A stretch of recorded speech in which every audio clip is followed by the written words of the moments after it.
بسم الله الرحمن الرحيم.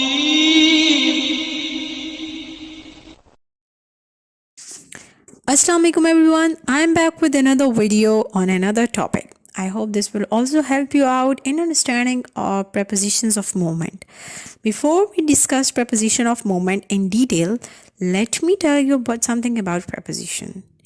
Dear students, preposition is basically a word or a group of words that we use before a noun, pronoun, or a noun phrase to show the direction, time, or place and location. Or they are also used to introduce an object. For example, the birds are flying in the sky, the boy is climbing up the tree, the boy is swimming in the water, right? So this is how prepositions help us out to tell the time, direction, place, or location of the objects or nouns. So now let's discuss prepositions of movement. Okay, so prepositions of movement show movement from one place to another place. These prepositions always describe movement and we usually use them with the verbs of motions, right? So now we will discuss them one by one, some of the examples in detail so that the concept is clear to you. Okay, so now with the help of these pictures, if you see them, the preposition of movement will be clearer to you. Like you can see in the picture 1, there are two birds. Their movement is shown. One bird is moving up the box and the other one is moving down the box. As you can see the arrow. So this is how we are going to decide the preposition of movement because of the movement of the object or the noun, right? Similarly, if you can see picture number 2, the bird is sitting behind the box, right? Similarly, if you can look at picture number 3, the bird is standing beside the box, right? It's not behind. Behind means पीछे, right? Beside means साथ में, box के साथ में, right? Similarly, if you look at picture number 4, in this picture, the bird is moving along the boxes, right? You can see a parallel line that is drawn along the boxes. So you can see according to the movement of the bird, if the noun or the object is moving parallel to the object that we are referring to, then we will be using the preposition along, right? Now let's move to the next slide. Okay, so now if you look at this slide, picture number 1, you can see there is a picture of a road in the center and another picture is that of a shop and a theater, right? So if you are moving from theater to shop or from shop to theater, like you are crossing the road, then you will be using the preposition across, like the boy is moving across the road, right? Now, if you look at picture number 2, in this picture, you can see that the rabbit is sitting next to the box, right? If you think now recall the use of beside. So what is the difference between beside and next to? The difference is that in case of beside, the object direction was towards the box, like it was exactly standing behind beside that box and it was also facing towards the box, right? But in this case, the case is a little bit opposite, like the rabbit is not facing the box, so we will use preposition next to over here. Now if you look at picture number 3, there is a fox, right? There are actually 2 foxes and one is standing over the table and one is lying under the table, right? Then if you look at picture number 4, okay, what is the difference between above and over? Like in this picture you can see that the cat is moving over the box. It's not touching actually the surface of the box.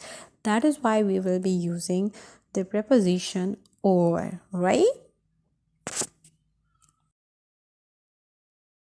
Okay, so now if you look at this slide and picture number 1, okay, if your direction, if you're facing or if you're moving towards the object or the main object, then you will be using the word to, like the cat is moving to the box, right? Then if you are moving out of something, if you are moving far away from something, then you will be using the preposition out of, right? For example, in this picture number 1, you can see the cat is moving out of the box.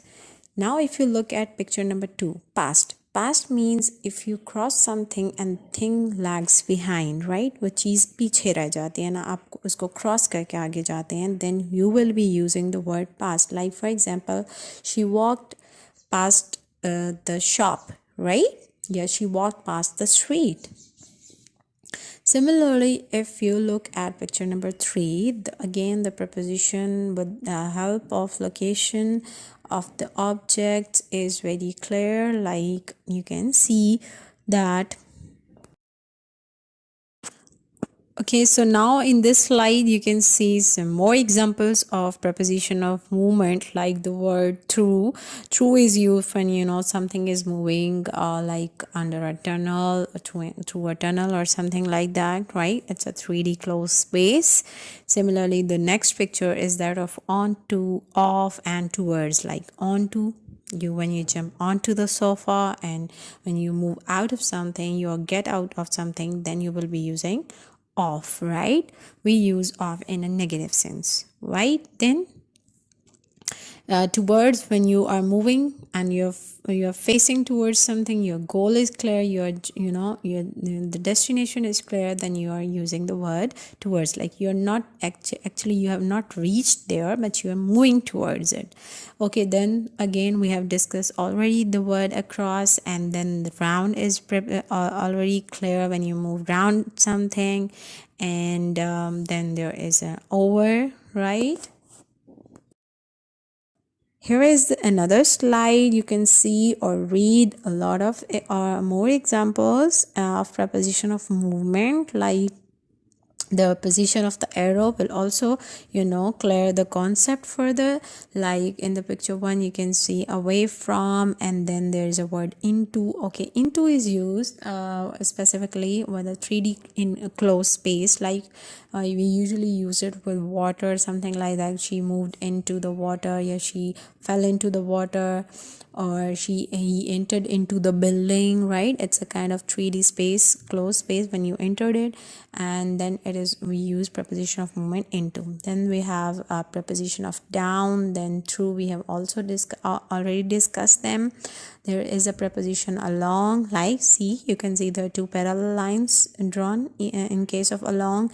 Then we have the word past preposition, and then across. Then we have up, and then onto, you jumped onto the surface of something, right? And then if you move out of something, then you will use preposition of. And then we are not far from or far from.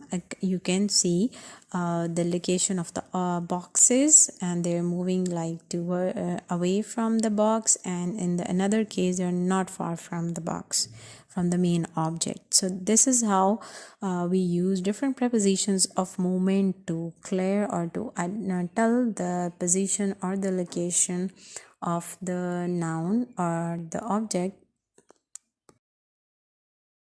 That's all for today. Don't forget to give me a thumbs up if you enjoyed today's lecture, and stay tuned for more videos.